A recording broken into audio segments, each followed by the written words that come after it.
अगर एक दिन आपकी जाल में मछली नहीं बल्कि एक रोती हुई परी फंस जाए तो क्या आप उसे आजाद करेंगे या उसकी ताकत अपने लिए रखेंगे? बहुत पुराने जमाने की बात है। समुद्र के किनारे बसे एक छोटे से गांव में एक गरीब मछुआरा रहता था। उसका नाम रहीम था। रहीम की छोटी सी नाव थी और बूढ़ी माँ, बस यही उसकी दुनिया थी। कई दिनों से समुद्र रूठा हुआ था। जाल खाली लौटता, चूल्हा ठंडा रहता और माँ आधी रोटी खाकर बेटे को पूरी दे देती। एक शाम जब सूरज लाल होकर डूब रहा था, रहीम ने आखिरी बार जाल फेंका और दुआ की, या अल्लाह, आज खाली मत लौटाना। कुछ ही पलों में जाल असामान्य रूप से भारी हो गया।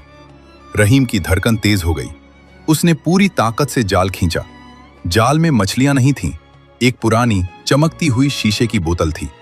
बोतल के अंदर नीली रोशनी लहरा रही थी और ऐसा लग रहा था जैसे कोई रो रहा हो। रहीम के हाथ कांप गए।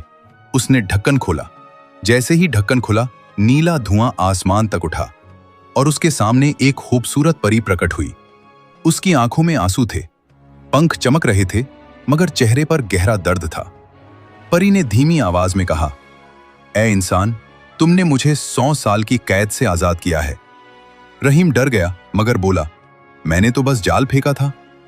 परी मुस्कुराई, तुम मुझे आजाद करके 3 ख्वाहिशें मांग सकते हो।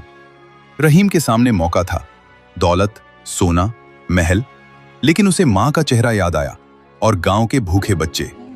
उसने सिर झुकाकर कहा, मुझे अपने लिए कुछ नहीं चाहिए, बस इतना कर दो कि हमारा गांव कभी भूखा न सोए।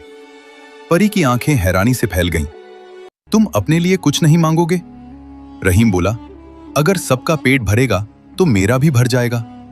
इतना सुनते ही आसमान काला हो गया।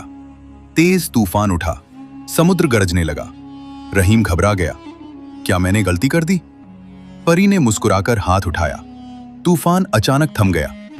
अगली सुबह समुद्र मछलियों से भर गया था। जाल डालो तो बाहर निकालना मुश्किल। गांव के हर मछुआरे का जाल भरा हुआ। खेतों में हरियाली, पेड़ों पर फल और किसी के घर चूल्हा ठंडा नहीं। गांव खुशहाल हो गया। कुछ दिन बाद परी फिर आई। उसने कहा, रहीम, तुमने अपने लिए कुछ नहीं मांगा, इसलिए मैं तुम्हें चौथी नेमत देती हूं। तुम्हारा दिल हमेशा सुकून में रहेगा। धीरे धीरे रहीम गांव का सबसे इज्जतदार इंसान बन गया। उसने कभी घमंड नहीं किया और हर बार जाल फेंकने से पहले शुक्र अदा करता। जो इंसान दूसरों के लिए सोचता है, अल्लाह उसके लिए रास्ते खोल देता है। असली दौलत सोना नहीं, नेक दिल है।